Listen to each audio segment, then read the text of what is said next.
Oh, welcome. For the next 10 minutes or so, we'd like to invite you to just relax and close your eyes as the music plays. Just rest in the presence and hold space.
Sakala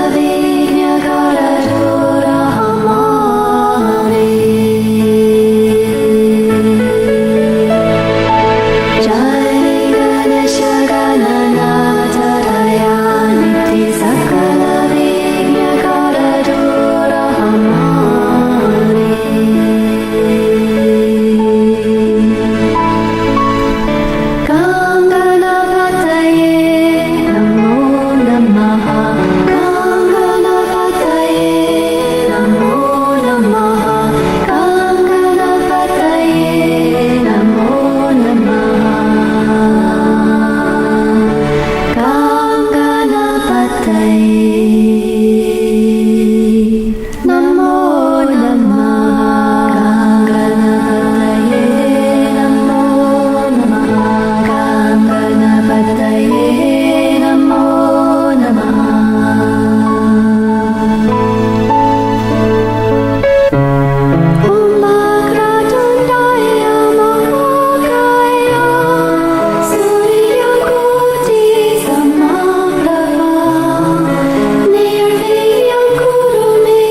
Namaste. Welcome. Welcome to our weekly online Satsang.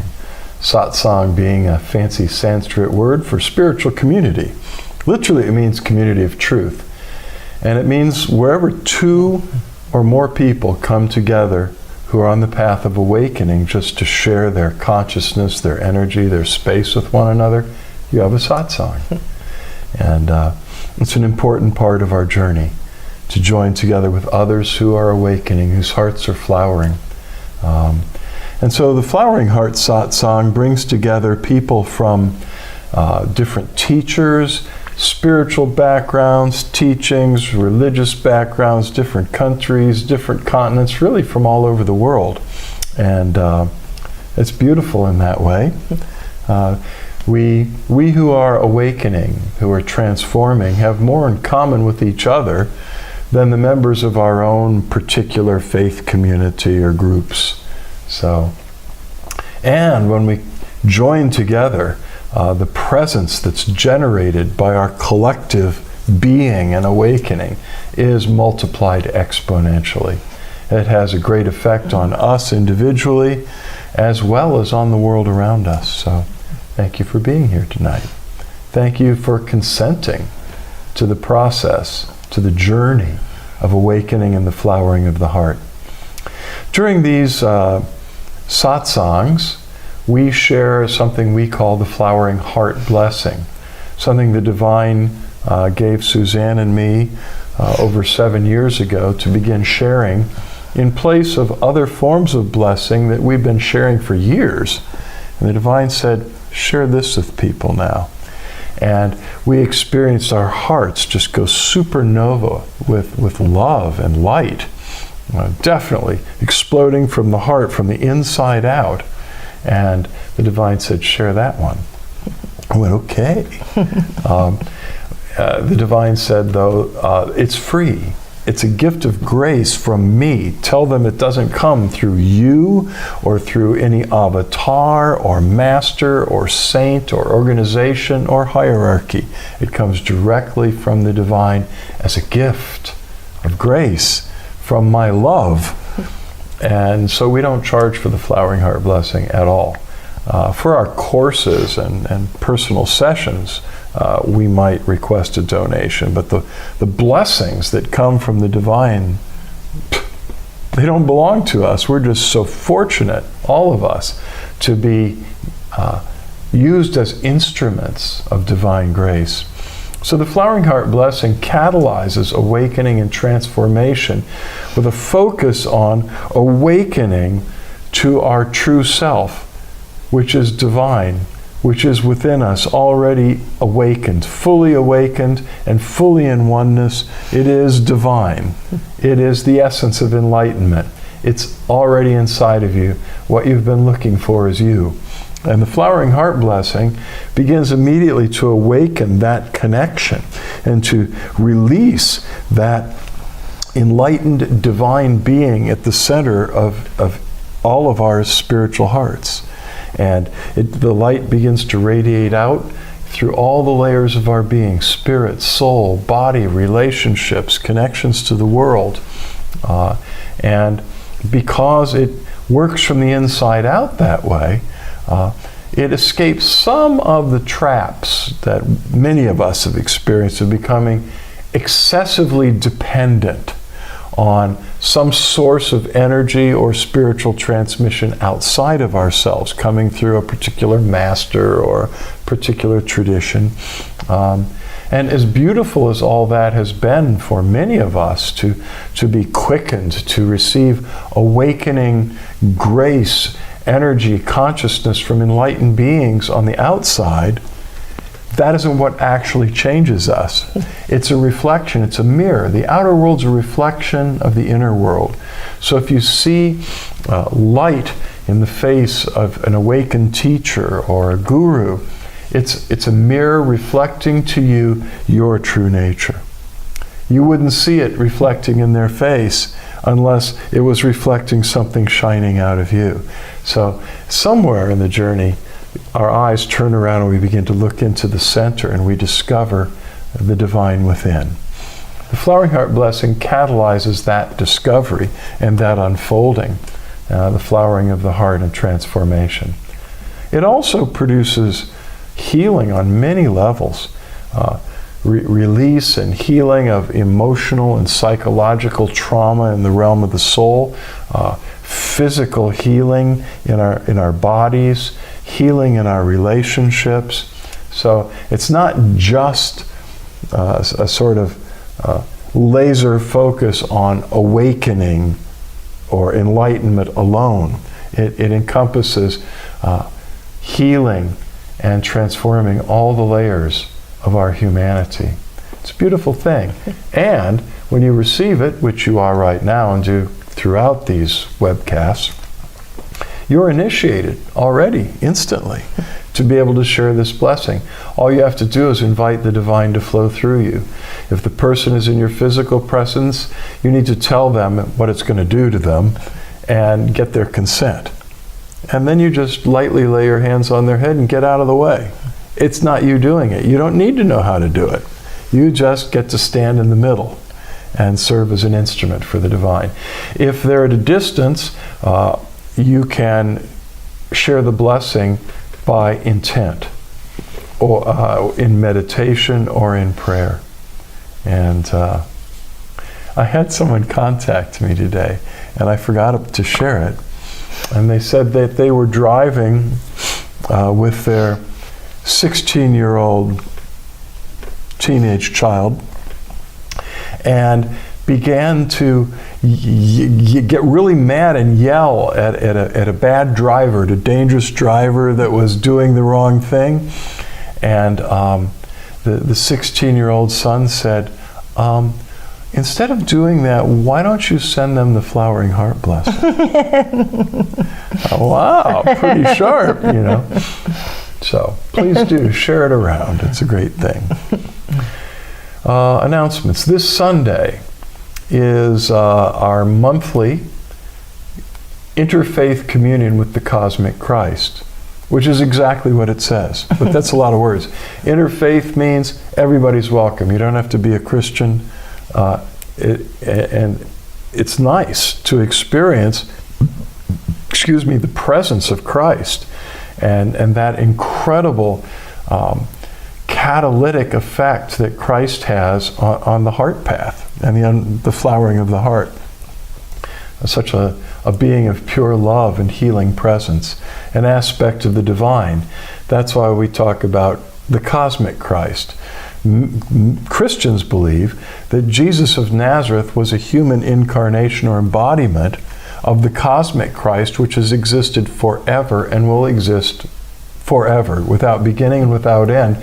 It is that aspect of the divine that is the spark of divinity and the blueprint for transformation that resides at the center of everything in the universe. Not just humans, but rocks, trees, planets, stars. Everything has at its center this light, this place at the center that is the open door of God. So the cosmic Christ is this indwelling manifestation of the divine. In India, they call it the Paramatma. Some call it the I Am. Some call it God within. Some call it Christ within. We're calling it, in this context, the cosmic Christ. And we focus on accessing and experiencing and celebrating that presence in these monthly communions. It's special. I mean, every aspect of the divine, Father, Mother, Shiva, Kali, Lakshmi, Ganesh, the dancing elephant head guy, all of these aspects or faces of the divine have very unique and special qualities. And the Christ is one of unconditional love and mercy and healing and release. So if you would like to, please join us this coming Sunday at 11 a.m. Eastern Time. You can figure out your own time zone. And if you can't, the recording will be up, archived on my Facebook page. If you're watching at Vimeo, which is our streaming platform, it will be archived there forever, as long as Vimeo is there. And you could watch it or participate at another time. If you prepare in advance, you could have a piece of bread, flatbread's best, some grape juice or wine. If you want to make a sacred space with a candle and a white cloth, that's beautiful. But just the juice or the wine and the piece of bread, and we'll include you in the intentions for consecrating the bread and the wine for a rather amazing experience, I think, of the presence of Christ. Please join us. More than welcome. What else? Oh, well, if you're watching this on Facebook, even if you're watching the recording, incidentally, days or a year later, you can still give us a like or a love. And we go in after these and we look at who dropped in and put their name, because we get to see your name if you give us a heart or a thumbs up. And if you're at Vimeo, you have to enter something in the chat, which tricked me tonight because they make it look like there was no chat until we went live. So things keep changing. But if you're there at Vimeo, you can just make a comment like More did. Hi, namaste. And we'll know you were there. And I love seeing all those little hearts go up, and those little thumbs. That's just nice. Thank you. What else? I think that's it. In the United States, this Thursday is a feast called Thanksgiving. And it's got its whole historical thing, and some people think we shouldn't celebrate it because really it celebrates a time when the early European colonists shared a feast with the Native Americans in that region who helped them survive, who spared their lives and shared their food and helped them survive in a very cold and hostile, wild environment to these Europeans. And Thanksgiving is sort of celebrates that and celebrates just gratitude to the divine for all the blessings in our lives. So I think if that's the focus you put on it, I realize some Native Americans might not feel really happy about Thanksgiving because of the historical. But all of that can be transformed if the focus is on gratitude for all the blessings in our lives. It's been said that if you are in gratitude, that you can't feel depressed. So whenever I start to feel sad or gloomy, I start to reflect immediately on all the reasons I have to be grateful. As we were meditating before we began tonight, it came to me that it might not be enough to just feel grateful. I mean, that's really great if you can stir it up and feel grateful. But gratitude needs to be expressed. I remember so many trips to India. After just about every process, after every transmission, after every blessing, whichever monk was involved in guiding it would say, now, in your own way, express gratitude to your divine. And I think the expression is key. People do kind things for us sometimes, and we're really grateful, and it's good that we feel grateful that someone helped us or blessed us, but it's so much more powerful when we actually reach out to them and express the gratitude that we feel. And so I would just challenge you, if there's some difficult circumstances in your life at this time, and if you live on planet Earth and you're human, there very likely are, to reflect in those times when you're sort of being drawn into the heaviness of whatever it is you're dealing with. Reflect on all the reasons you have to be grateful. Reflect on the people and the situations and circumstances that have contributed to joy and peace in your life. I mean, it isn't always a person. I got an email today from Wikipedia, and they reminded me that how much I use them.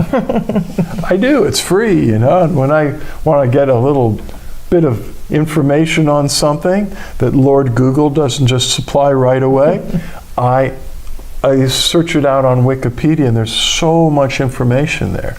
And the leader of that said, you know, most people just use us and don't support us at all. And it would be nice if you did. And a lot of people get that request and then they say, well, I'll do it at another time. He said, and sure enough, they forget and don't. So if you would, I'd be so grateful. So I give them a little. And they're worth much, much more than the little bit that I reached out with. But, I mean, there's a situation where it wasn't a person. It was something in my life that blesses me and helps me. And I have always felt grateful, but I could express that gratitude to Wikipedia in a more concrete way that helps it keep going. Because I think, wow, what if it stopped? What if that source of information wasn't there anymore? Anyway. So reach out, reflect on reasons to feel grateful, and reach out to the people who have blessed you and let them know that you feel grateful.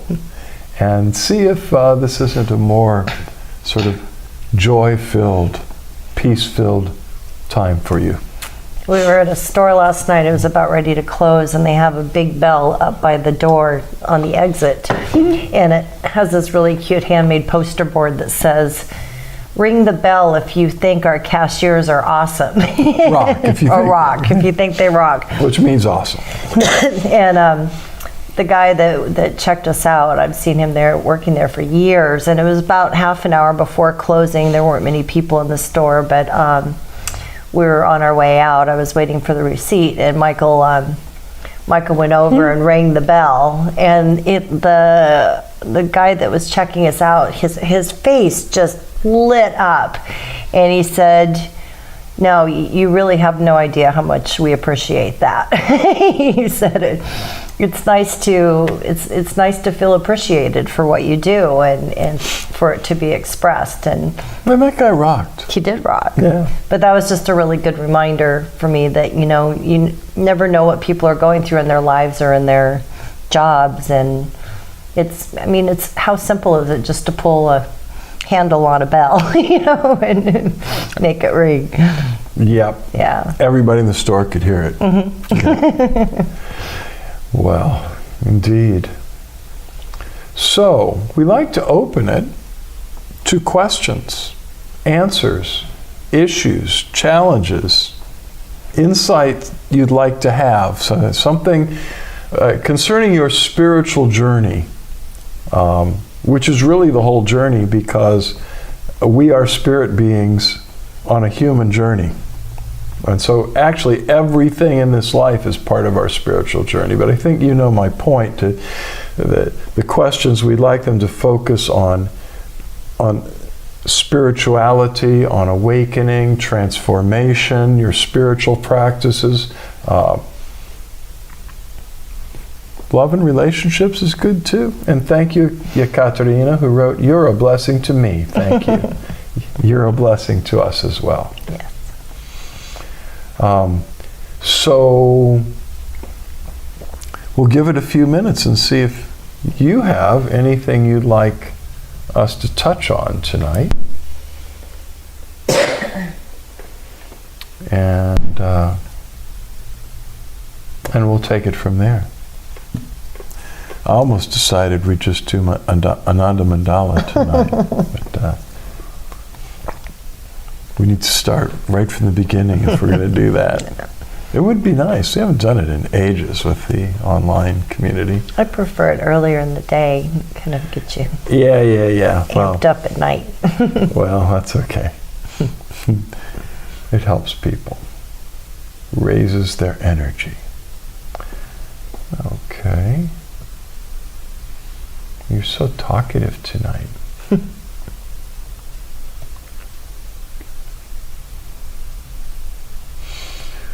Well, okay.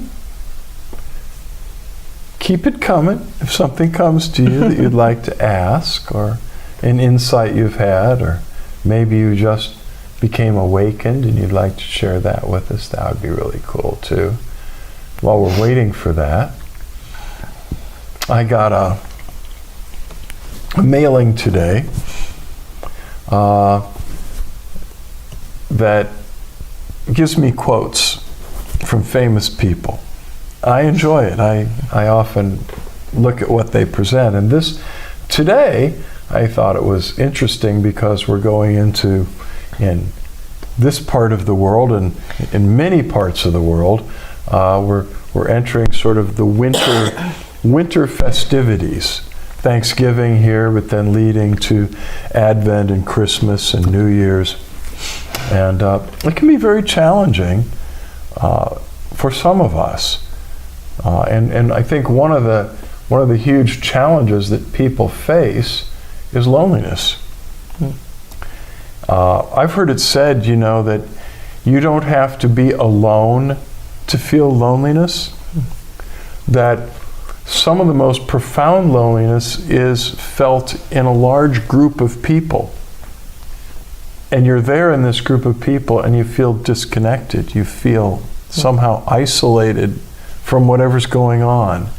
So you can feel loneliness in a group, but it can be very profound during the holidays if you live alone, or if you've lost someone you love, or you are in a relationship that's ended, and so,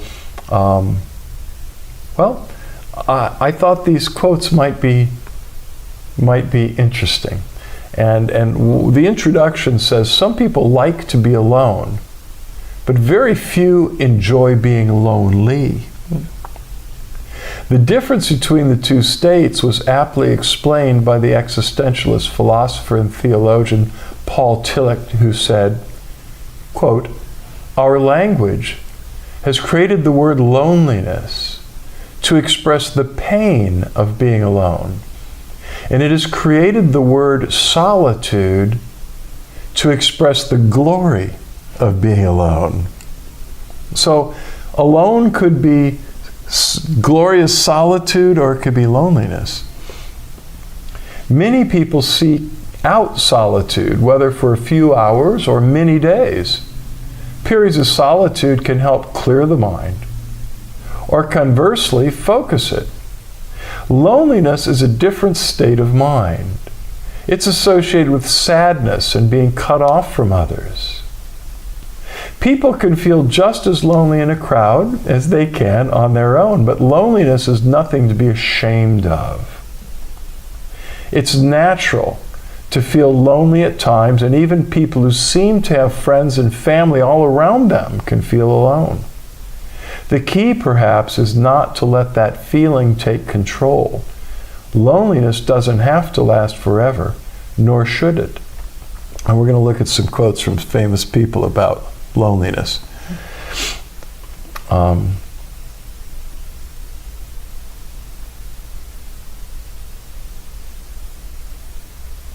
Okay, dive in. The first one's from someone by the name of Bruce Lee. Remember Bruce Lee?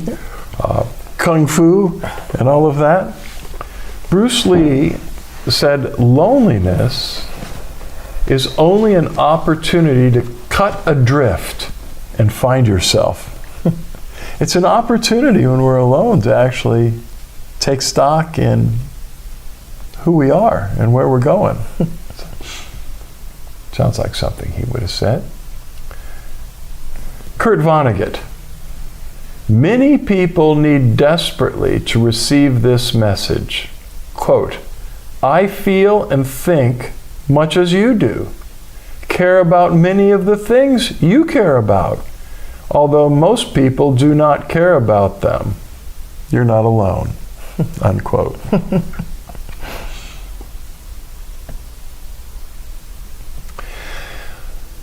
From a Persian poet, Hafiz, I wish I could show you, when you are lonely or in darkness, the astonishing light of your own being. See, one of the reasons we don't need to feel lonely, although we do, it's just we don't need to feel mad, we don't need to feel sad, there are all kinds of ways to overcome all that stuff. But the reason we don't ever need to feel alone is we're never alone. We are one with each other and with all existence and with the source itself. You are a manifestation of the divine being. That light we talked about at the center of your heart is the same light that's at the center of my heart and Suzanne's heart and everybody else. The cosmic Christ, the I am, the Paramatma, the light, the God within. There's one. It is the one, sometimes referred to with a capital O, the one. The one being, the one love, the one heart, the one light, the one consciousness. And that is expressing itself through myriad forms in the manifest universe, including you and me. Awakening involves being freed from the veils that blind us to our connection to it all and make us feel separate and lonely. And when we awaken and the veil falls from our consciousness, we see it. We look into each other's eyes, and you see yourself looking back through my eyes at you. And I see myself looking at me through your eyes, because we're one and the same. Yeah. So that's why the poet wanted to show us the astonishing light of our own being anytime we're lonely or sad. Okay. We'll check real quick. I'm going to check. Guess they're enjoying this. I am. Okay. So, I'm not going to read all of them. Maya Angelou said, music was my refuge. I could crawl into the space between the notes and curl my back to loneliness. Try music. Yeah.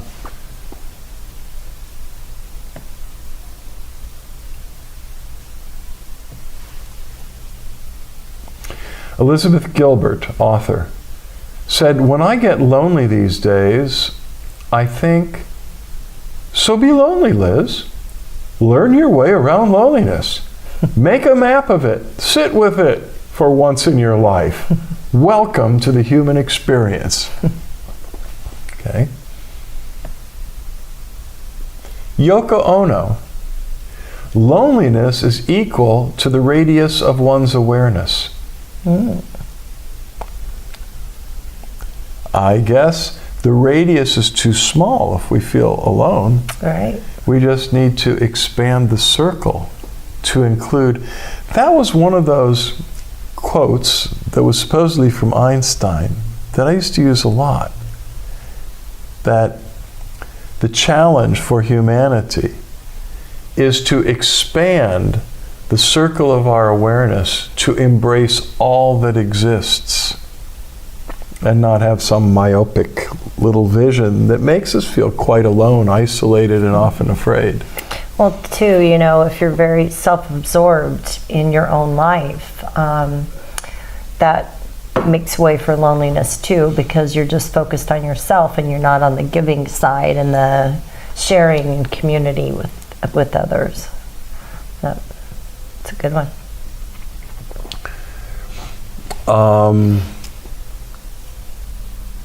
Okay. Janet Fitch, another author, said, "Loneliness is the human condition. Cultivate it. The way it tunnels into you allows your soul room to grow." I always feel like people are Spartans that have that. Yeah. Hang with it, make a map of it, befriend it. But yeah, that's what we do with the negative charges. Befriend them.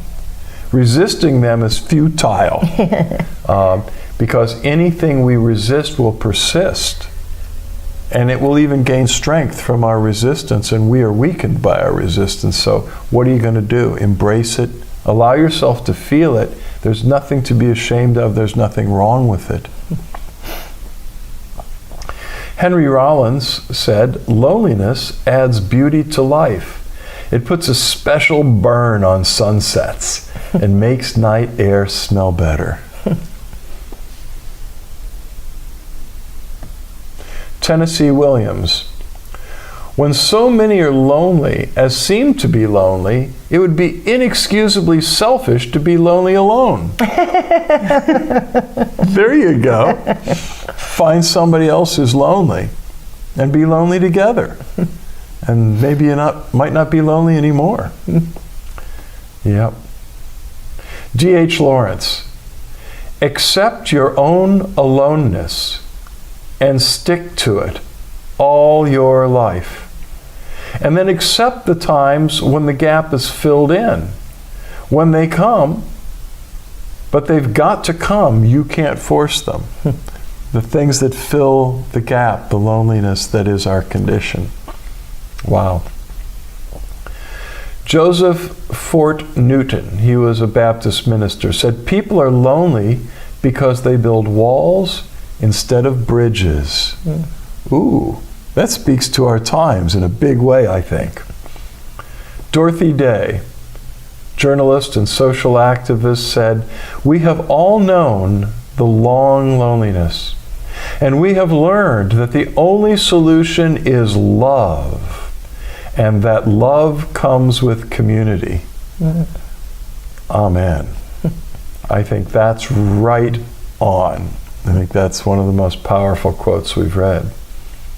The only solution is love, and that love comes with community.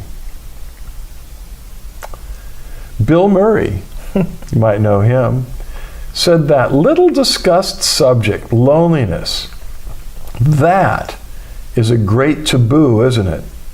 No one really wants to admit they're lonely. And it is never really addressed very much between friends and family. But I have felt lonely many times in my life. So he didn't give us an answer there, but I think he pointed to part of it, that when we're just open about what we're going through, if we just share with another, I'm feeling lonely. It begins to break the shell and open the door to communication and community. And finally, A.A. Milne, the author of Winnie the Pooh, wrote, "You can't stay in your corner of the forest waiting for others to come to you. You have to go to them sometimes." Which fits right into what Bill Murray said. We have a dear friend who's 93 years old, and he had this beautiful relationship with the lady of his life. And he lost her, it's been 3 years now. 90 years old, loses the love of his life. And they had such a life together and did so many beautiful things. Beautiful couple, touched so many lives. And she's gone. And he's 90. It's like, I can't imagine. I can only imagine, actually, what he felt and what he went through. But at some point, he got this. You can't stay in your corner of the forest waiting for others to come to you. You have to go to them sometimes, like Winnie the Pooh might say. And so we met him, and he walked out on the beach, our favorite beach, and he just started walking up to strangers and introducing himself and just talking. "Hi, I'm here, and here's what's going on in my life," And it didn't take long, I think, arguably, for him to become the most popular man in that beach community. We would often joke he was the most loved and most eligible bachelor on the beach at 90 years old. But it was his decision to not just be sucked into that sadness and loneliness, but to draw within himself and to reach out and connect. And he's done such an amazing job. We've all learned and continue to learn from him. So, just saying. Sometimes you got to go to them.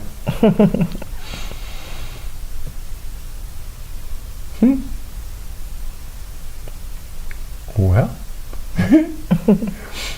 we're getting faces and emojis. Nice. All right.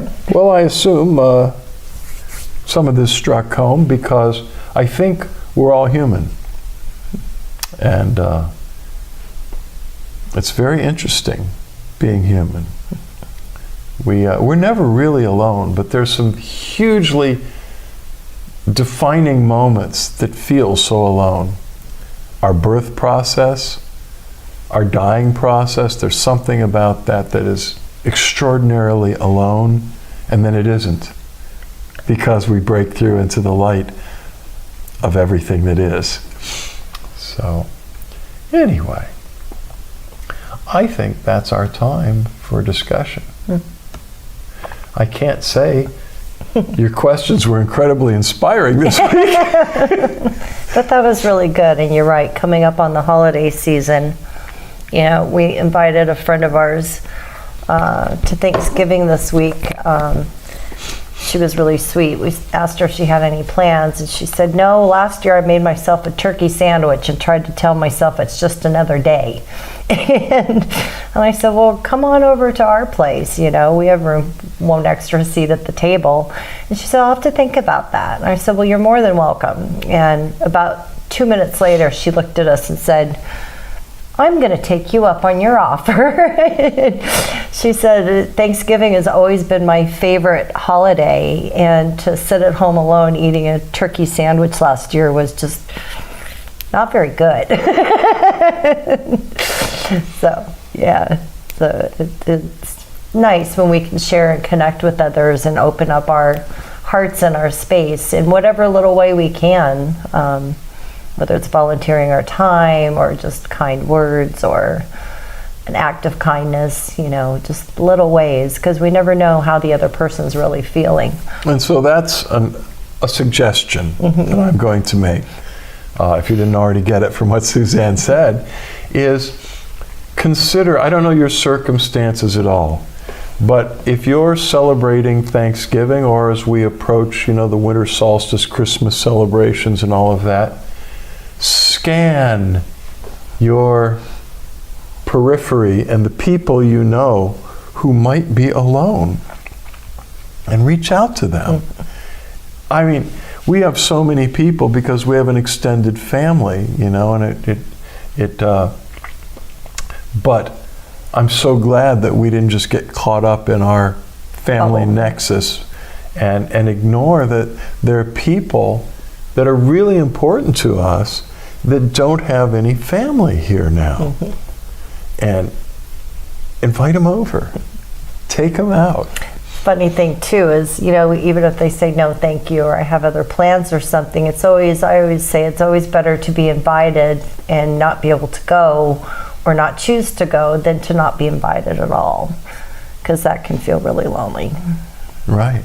Yeah. Which gives me pause. I'm thinking about others. Okay. Well, why don't you then take this opportunity to close your eyes and welcome, invite, invoke the divine presence and consent to the presence and action of the divine within you and all around you, as we begin to take a very strong intention for divine intervention in your life to help you with the unique challenges that each of you are facing. Some may be more difficult than others, but truly, only you really know, except the divine knows too. The presence knows more about what you're dealing with and your feelings than you even know, and yearns to flood your life with liberating grace, to free your heart from darkness and to flood it with the light of awakening into oneness with Source and with all that is, to free your soul from difficult emotional charges and feelings and programming and wrong thinking, to illuminate your soul and make it new, to heal your body of its pain and suffering. The divine is the great healer, the great physician, and is always pouring out healing grace. So simply open your heart and consent. Allow, welcome, and drink in the grace that's coming to you now.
sitting in a blessing circle together with our eyes closed, lift up your hands with your palms open, facing forward, and invite the divine to use you as an instrument of grace and pour the flowering heart blessing through you to all the others in the circle, knowing it's flowing back to you through all of them.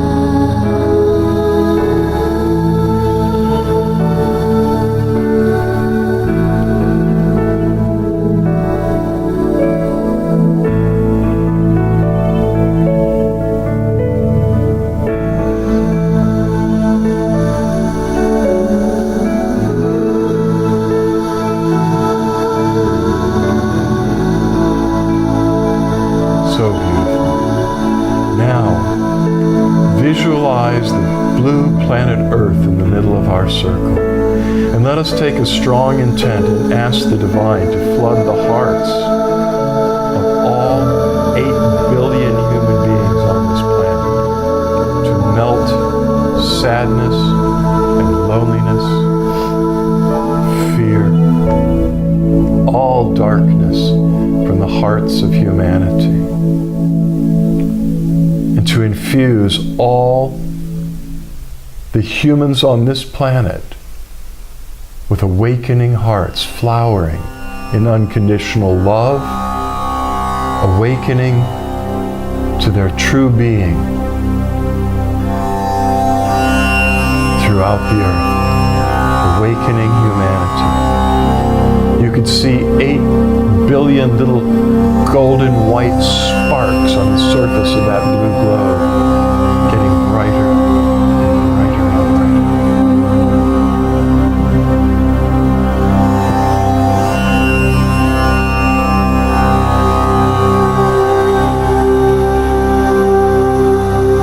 Let us ask the divine to flood all those hearts with peace, inner peace.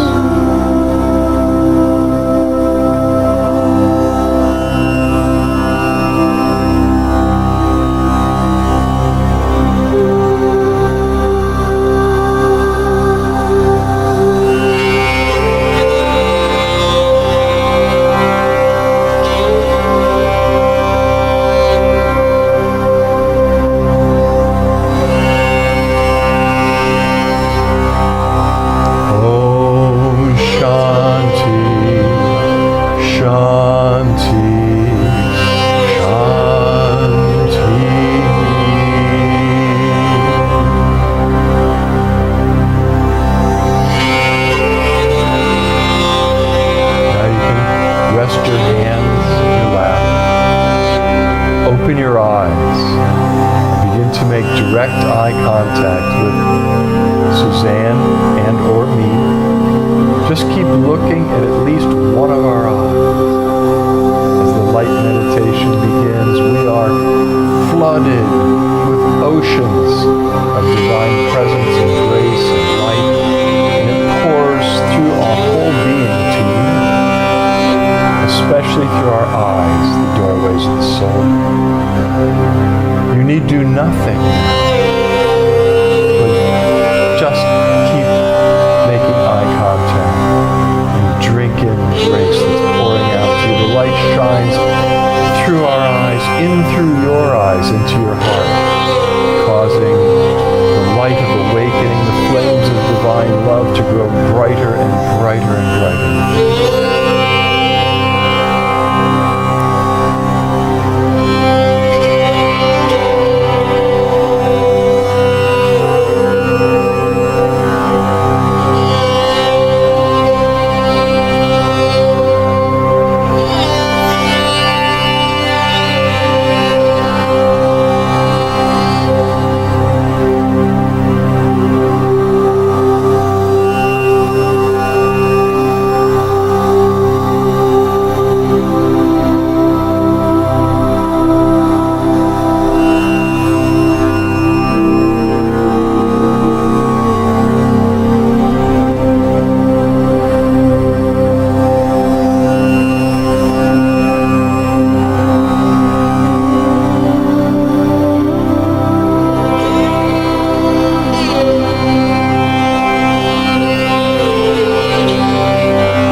keep meditating as long as it feels nice to you. Also, you could lie down in Shavasana. Find a place nearby.